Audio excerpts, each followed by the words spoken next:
Hello, welcome. Good evening to everyone. Um, okay, welcome to tonight's broadcast. Set my screen a bit so you can see me. Okay, it's been a while, and I apologize profusely for missing out on last week, Saturday's broadcast, for which I've gone you. But no fear, I've got a double portion for you today. This is part one of a two-part broadcast I'm doing on ISIS for all of those of you that are interested. Okay. Part two will be shown or available at 7:30 p.m. on Saturday, this coming Saturday, the 24th of August 2023.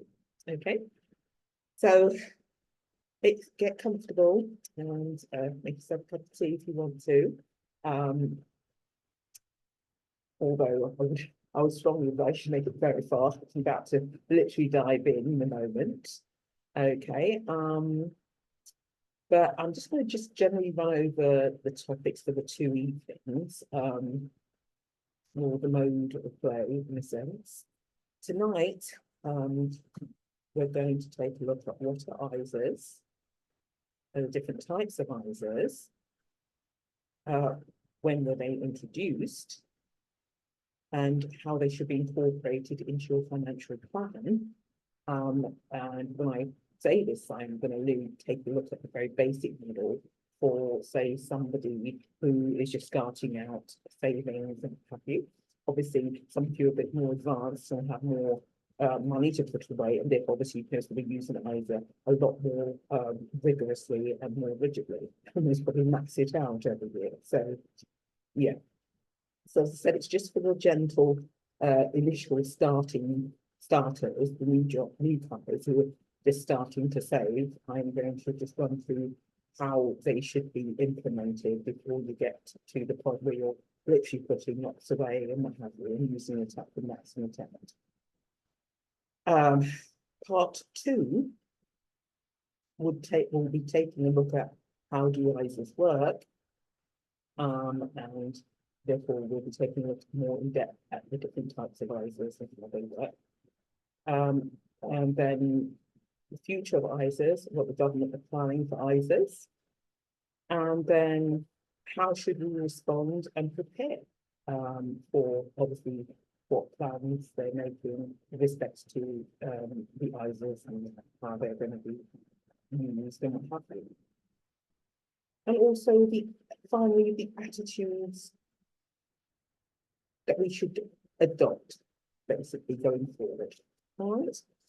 So without further ado, I'm going to dive in tonight and just go over the basics and then give you the scenarios.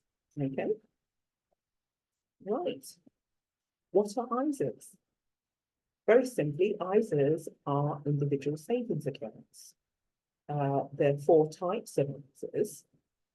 There's the cash ISA, stocks and shares ISA, which is an investment ISA in simplistic terms. And then there's the innovative finance ISAs, also known as peer-to-peer ISAs. And then fourthly, there's a lifetime ISA, which is short-term, known as a LISA. When were ISAs introduced? Well, on April 6, 1999, in the UK by Chancellor Gordon Brown. Why were they introduced? To encourage people to save or invest their money tax-free. ISAs replaced earlier personal equity plans, or PEPs, and tax-efficient special savings accounts, TESAs. PEPs would be our modern-day equivalent to stocks and shares ISAs, while TESAs will be similar to cash ISAs.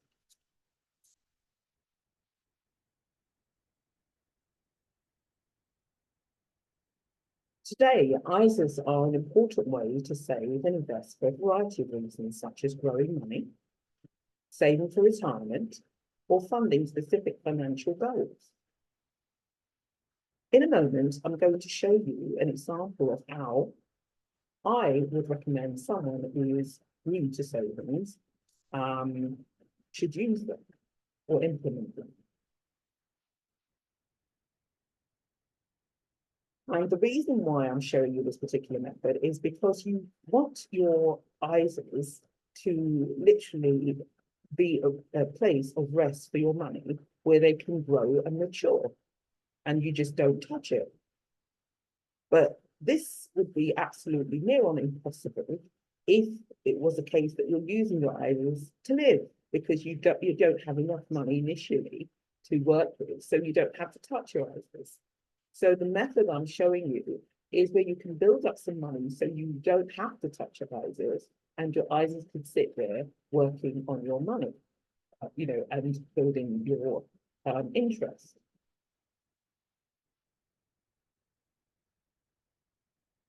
Okay. Something you need to know, and I'm sure you must be aware by now, everybody in the UK is given a savings allowance, and that allowance is the amount of interest you can earn per year without being taxed. And this interest is interest that's earned from any ordinary savings account, that's a taxable savings account, and that allowance is £1,000. Now that's interesting. Every bit of information you're given, you must think what it actually means for you in practical terms.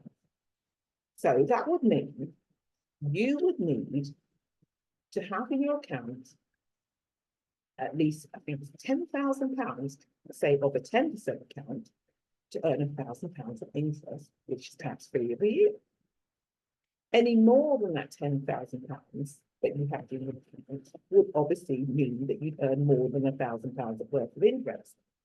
So the sensible thing would be, well, just keep the £10,000, and anything more than that, take it out before the tax is incurred and put it away. So what do?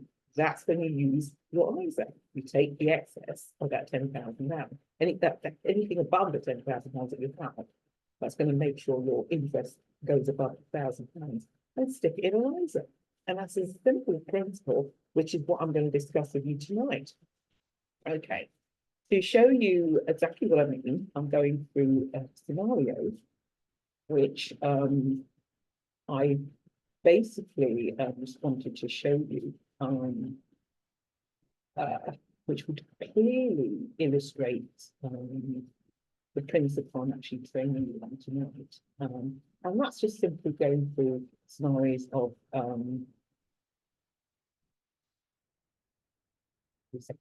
and find this sheet what I've got. It's sitting on the back, if I can bring it up. And then so here we are. And there we go.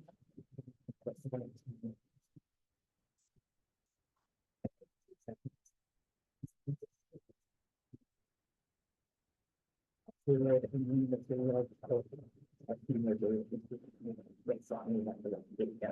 Right, okay, so here's my two scenarios I'm going to show you tonight. And once I've done this, it's going to conclude basically tonight's class. Scenario one, you have one savings account and it earns 8% interest per annum. And the balance at the 6th of April, so it's not 7,000, it's actually £9,000. Okay, well, I did it for 7,500, it didn't give me an interest. That was about 1,000, so I put in 9,500 return of 7,500 at the start. So that was a balance in the account. And then this is the amount you have every month is the £500. If you deposit, but you take it out of your earnings and you put it away. So you add that to your balance, it gives you 10,000. Then you work out the interest on that balance, which is £66.67 for the month. Then you add it to the balance, and that becomes the balance you bring down to the next month. And so on. You know, 500 to the next month, and you deposit to the next month's earnings.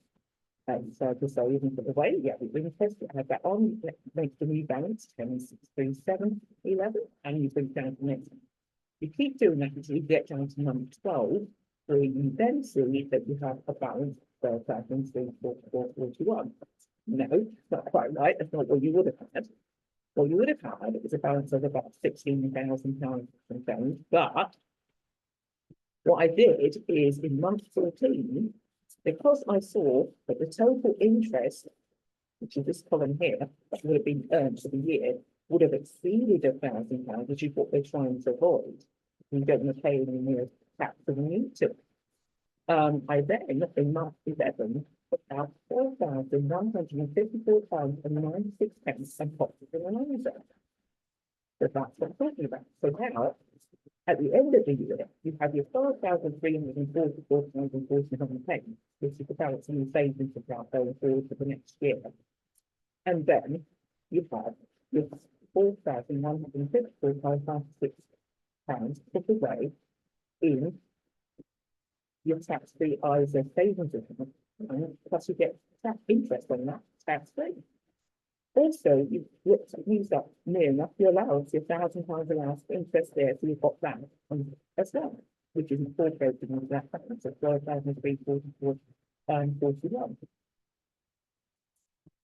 Scenario 2, you have one or more account, savings account, and each account has a different percentage of interest that you're actually earning on your money.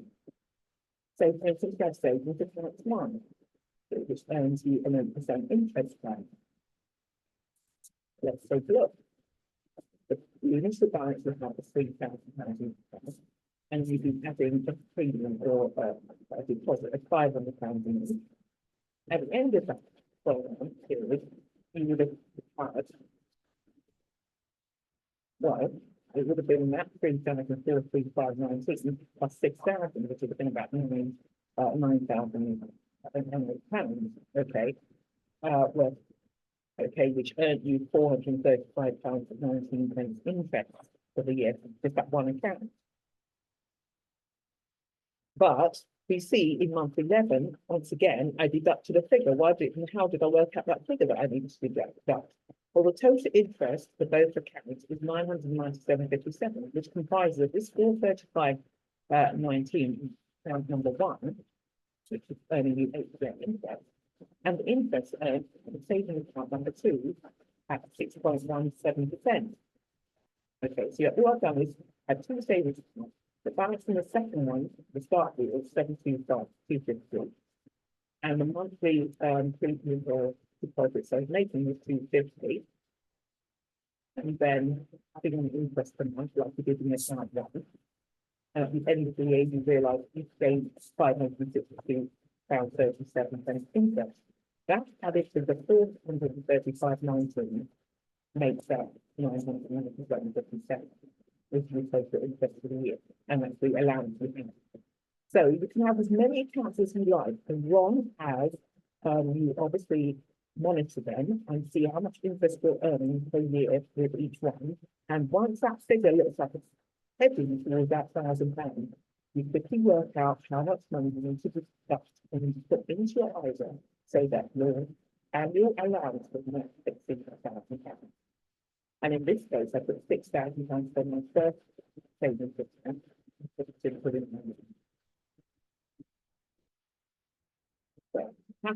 And so at the end of this period, you have £14,247.57, plus the £6,000 and tax-free ISA, and the combined interest of both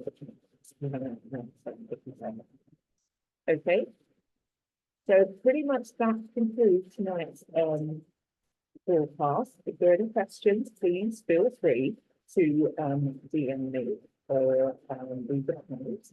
I hope you enjoy the sessions, and on Saturday I hope to go through the other second part. Okay, I hope you enjoyed that. Okay, take care. Okay.